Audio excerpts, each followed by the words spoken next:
हम लोग कंप्यूटर का जो हम लोग देख रहे थे पार्ट 9 तक देख चुके हैं और वीडियो देख चुके हैं हम लोग।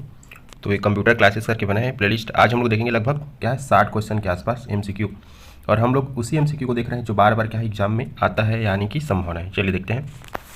न्यूमेरिक कीपैड को डायरेक्शनल एरो के रूप में प्रयोग करने के लिए बटन प्रेस करते हैं तो न्यूमेरिक लॉक, इसी को नम लॉक भी करके यूज़ किया जाता है टर्म्स। किसी ऑब्जेक्ट या टेक्स्ट को मूव करते समय माउस बटन को नीचे होल्ड करने को क्या कहते हैं? तो ड्रैगिंग कहते हैं। नीचे होल्ड कर रहा है ना, और उसी को जब पकड़ के ले जाता है दूसरी जगह छोड़ता है तो ड्रॉपिंग कहते हैं। तो याद रखना, ड्रैगिंग और ड्रॉपिंग यूज़ किया जाता है माउस के लिए। किसका आकार कंप्यूटर पर आपके द्वारा किए जा रहे कार्यों के प्रकार पर निर्भर करता है? तो माउस की जो पॉइंटर है, माउस के दाएं बटन पर क्लिक करने से दिखाई देता है तो एक विशेष मेन्यू दिखाई देता है ना। जब माउस को माउस पैड पर घुमाया जाता है तो कंप्यूटर स्क्रीन पर जो घूमता है उसे कहते हैं तो माउस पॉइंटर कहते हैं। किसी ऑब्जेक्ट की प्रॉपर्टीज में जाने के लिए प्रयुक्त माउस टेक्निक है तो right click. Graphical user interface में स्टैंडर्ड पॉइंट डिवाइस के रूप में प्रयोग लाई जाती है तो माउस। ग्राफिकल यूजर इंटरफेस ना, और इसी को डॉक्स को जब पढ़ोगे हम लोग देखेंगे ऑपरेटिंग सिस्टम में पूछता है उसमें ना, ग्राफिकल यूजर इंटरफेस कौन से ऑपरेटिंग सिस्टम में प्रयोग नहीं है या नहीं है। तो अगला है आपका,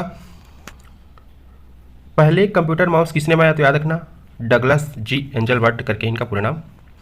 एक पॉइंट और ड्रा डिवाइस है तो पॉइंट भी करता है और ड्रा भी करता है, तो ये माउस है आपका। माउस के दो मानक बटनों के बीच स्थित जो व्हील होता है आप लोग देखे होंगे, तो प्रयोग किया जाता है तो पेज को स्क्रॉल करने के लिए, मतलब कि ऊपर नीचे करने के लिए ना।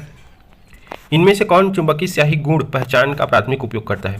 तो बैंक है, हम लोग देखेंगे आगे, MICR करके magnetic ink character reader. Track ball उदाहरण है तो पॉइंटिंग डिवाइस का या पॉइंट डिवाइस का ना। एक प्रकार के कैमरा जो कंप्यूटर के साथ लगे रहते हैं जिनका उपयोग वीडियो फॉर्मेशन इन वीडियो चैटिंग और लाइव वेब ब्रॉडकास्ट में किया जाता है, मतलब कि वेब कैमरा है, वेब कैमरा ना, जो आप लोग ऑनलाइन जब चैटिंग करते हो बातें करते हो। स्कैनर स्कैन करता है तो ये पिक्चर को भी करता है और टेक्स्ट को भी करता है ना। एक इनपुट डिवाइस जो कंप्यूटर के लिए किसी इमेज या डॉक्यूमेंट को कैप्चर कर डिजिटल कोड में बदलता है तथा मेमोरी में स्टोर करता है तो स्कैनर ना। अधिकांश उत्पादों पर मुद्रित रेखाओं के तरीकों को कहते हैं तो बारकोड कहते हैं। डॉक्यूमेंट की हार्ड कॉपी तो प्रिंटर पर प्रिंट होती है, और जो आप लोग स्क्रीन पर देख रहे हो अभी जो वीडियो, वो क्या है? सॉफ्ट कॉपी है। वह कौन सा डिवाइस है जिसके जरिए कंप्यूटर यूजर के साथ कम्युनिकेट कर सकता है? तो आउटपुट डिवाइस ना। प्रिंटेड सूचना जो भौतिक रूप से मौजूद होती है और डिस्प्ले डिवाइस में प्रस्तुत सूचना की तुलना में आउटपुट का अधिकांश स्थायी रूप है, तो ये क्या है? आपका हार्ड कॉपी है।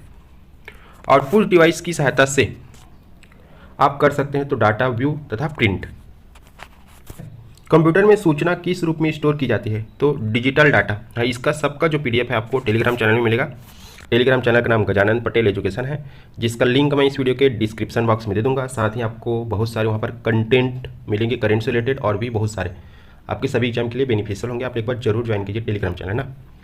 कंप्यूटर बंद हो जाने पर भी इसमें सेव किया गया डाटा बना रहता है तो सेकेंडरी स्टोरेज डिवाइस। कंप्यूटर के मुख्य या प्राथमिक मेमोरी के प्रकार है तो रैम और रोम।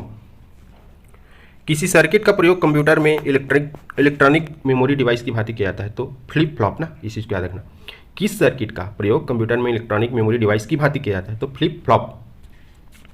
सेकेंडरी या सहायक मेमोरी को लगातार विद्युत सप्लाई की जाती है, तो याद रखना ये जो सेकेंडरी मेमोरी है उसको लगातार विद्युत सप्लाई की क्या होती है? जरूरत नहीं होती है, और ये प्राथमिक मेमोरी को होती है। हम लोग पिछली वीडियो में देख चुके हैं इसको। रजिस्टर उच्च गति स्मृति तत्व है जो स्थित होते हैं तो रोम में। रजिस्टर ना, याद रखना इसको पूछता है। फाइल को सेव कर कंप्यूटर बंद कर देने पर डाटा यथावत रहता है तो सेकेंडरी स्टोरेज डिवाइस। प्राइमरी और सेकेंडरी इसके बारे में हम काफ़ी चर्चा कर चुके हैं। कंप्यूटर का बिल्ट इन मेमोरी है तो रोम है। जब पावर बंद कर दी जाती है यह मेमोरी आपके डाटा या कंटेंट खो देती है, इसे क्या कहते हैं? तो वोलाटाइल मेमोरी। वह डाटा हो गया है जो मेमोरी में निर्माण के समय ही रिकॉर्ड किया गया हो और उसे प्रयुक्त चेंज या मिटा नहीं सकता, वो क्या कहलाता है? तो केवल रीड ना। CDR करके ऑप्शन आता है जब आप एग्जाम दो नहीं जाओगे तो। रैम वोलेटाइल अस्थायी मेमोरी है, क्यों? तो डाटा बनाए रखने के लिए लगातार पावर सप्लाई की क्या होती है? जरूरत होती है। बिजली बंद हो जाने पर भी मेमोरी के डाटा नष्ट नहीं होते तो रोम में। इसमें वोलेटाइल चिप होते हैं जो डाटा या प्रोग्राम को स्थायी रूप से स्टोर करते हैं तो रैम। निर्माण की प्रक्रिया में इस मेमोरी चिप को प्रोग्राम किया जाता है तो रोम में। कैसेट टेप से डाटा प्राप्त करने के लिए किस एक्सेस है मेथड का प्रयोग होता है तो सीक्वेंशियल एक्सेस मेथड ना। ये मैग्नेटिक टेप करके आंसर लेता है, याद रखना। ये क्वेश्चन बार बार पूछता है कि निम्नलिखित में से कौन सा जो है मेमोरी जो है ये स्टोरेज डिवाइस जो है सीक्वेंशियल एक्सेस प्रदान करता है तो आपका है क्या है, इसी को लेता है मैग्नेटिक टेप को ना, याद रखना, बार बार पूछते हैं इसको। रोम का सर्वाधिक उन्नत रूप है तो ईईप्रोम। रोम का अभिप्राय है तो रीड ओनली मेमोरी। किसी मेमोरी के डाटा को 1 सेकंड में की गई कई बार नवीनीकृत किया जा सकता है तो वो क्या है, डायनेमिक। रैम जो है दो प्रकार के होते हैं, एक होता है डायनेमिक रैम और एक होता है स्टैटिक रैम ना।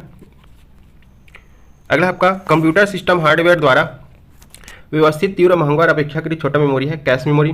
Computer memory non volatile memory का उदाहरण है तो रोम।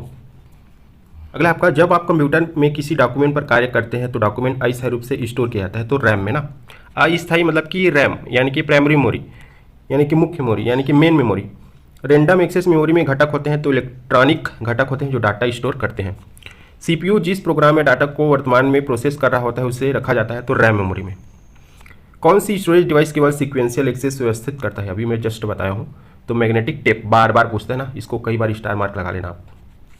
ऐसा स्टोरेज डिवाइस जो पावर सप्लाई बंद किए जाने पर भी डाटा को बनाए रखता है वो नॉन वोलेटाइल, जिसको सेकेंडरी। ठीक, उस डिवाइस को क्या कहते हैं जो डिस्क में रखी सूचना को पढ़ती है कंप्यूटर मेमोरी में ट्रांसफर करती है तो डिस्क ड्राइव कहते हैं ना। डिस्क में डिस्क ड्राइव, फ्लॉपी में फ्लॉपी ड्राइव, जिसमें जो रखा जाता है उसको ड्राइव बोल देते हैं। हार्ड डिस्क किस प्रकार का स्टोरेज डिवाइस है तो नॉन वोलेटाइल ना। कंप्यूटर में डिस्क को रखा जाता है तो डिस्क ड्राइव में। वह मेमोरी डिवाइस जिसमें एक्सेस टाइम डाटा के लोकेशन पर निर्भर नहीं करता तो डायरेक्ट एक्सेस मेमोरी बोलते हैं, याद रखना, इंपॉर्टेंट क्वेश्चन है, अच्छा क्वेश्चन है ये। क्या है, एक्सेस लोकेशन पर निर्भर नहीं करता तो डायरेक्ट एक्सेस मेमोरी। कंप्यूटर में हार्ड डिस्क क्या है तो कंप्यूटर स्विच ऑफ होने पर भी सूचना क्या है, स्टोर रखता है। डिस्क पर सूचना को स्टोर किया जाता है तो ट्रैक और सेक्टर के रूप में, याद रखने पर क्वेश्चन आया था ट्रैक, सेक्टर और सिलेंडर को बढ़ते क्रम में घटते क्रम में जमाना था, आपका पटवारी 2019 का क्वेश्चन है तो याद रखनी इस चीज़ को ना, ये सब छोटे छोटे चीज़ इंपॉर्टेंट रहता है। कंप्यूटर सिस्टम में WORM का विस्तृत रूप है तो write once read many. Logical memory को समान आकार के ब्लॉकों में बांटने को कहते हैं, याद रखना, वेरी वेरी इंपॉर्टेंट क्वेश्चन, तो पेंजिंग कहते हैं इसको, याद रखना, बहुत ज़्यादा इंपॉर्टेंट ना। पेन ड्राइव है तो एक हटाई जाने वाली क्या है, सेकेंडरी मेमोरी। कंप्यूटर की मेमोरी में सेव किए डॉक्यूमेंट को ढूंढ कर देखने के लिए उससे स्क्रीन पर लाना कहलाता है तो याद रखना, ये भी इंपॉर्टेंट क्वेश्चन आपका। रिट्रीव क्या बोल रहा है, मेमोरी में जो भी डॉक्यूमेंट सेव किए उसको ढूंढ कर स्क्रीन में लाते हैं तो वो जो प्रक्रिया होती है उसे क्या कहते हैं तो रिट्रीव कहते हैं, याद रखना। स्टोरेज की कम जगह में अधिक डाटा फाइल को स्टोर करने के लिए प्रयोग किया तो फाइल कंप्रेशन, आप लोग देखे होंगे, आप लोग करते भी होंगे। कंप्यूटर की इस मेमोरी की विशेषता है प्रति बीट स्टोर करने की कम लागत तो सेकेंडरी मेमोरी। सेकेंडरी मेमोरी सस्ता मिलता है एज कंपेयर क्या है प्राइमरी मेमोरी, याद रखना, लेकिन वही एक्सेस टाइम उसका ज़्यादा होता है सेकेंडरी का और एक्सेस टाइम उसका कम होता है प्राइमरी मेमोरी का। बैकअप का अर्थ है तो मूल स्रोत से अलग डेस्टिनेशन पर कॉपी कर डाटा को सुरक्षित रखना। मल्टीपल कंप्यूटिंग टास्क के लिए मेमोरी में स्पेस की पुनर्व्यवस्था और आवंटन को कहते हैं तो मेमोरी मैनेजमेंट। हार्ड ड्राइव या अन्य किसी मेमोरी डिवाइस द्वारा डाटा की स्थिति का पता लगाने में वाला समय है तो एक्सेस टाइम, वही एक्सेस टाइम जो बोला मैं। प्राइमरी मेमोरी में क्या होता है आपके एक्सेस टाइम कम होता है, सेकेंडरी मेमोरी में एक्सेस टाइम ज़्यादा होता है, इसलिए प्राइमरी मेमोरी क्या है महंगा मिलता है, सेकेंडरी मेमोरी सस्ता मिलता है। तो ये हो गया हमारा 60 क्वेश्चन। थैंक यू आप सभी का। वीडियो को क्या कीजिए, लाइक कीजिए, चैनल को सब्सक्राइब कीजिए और कृपया करके दोस्तों में ज़्यादा से ज़्यादा शेयर कीजिए।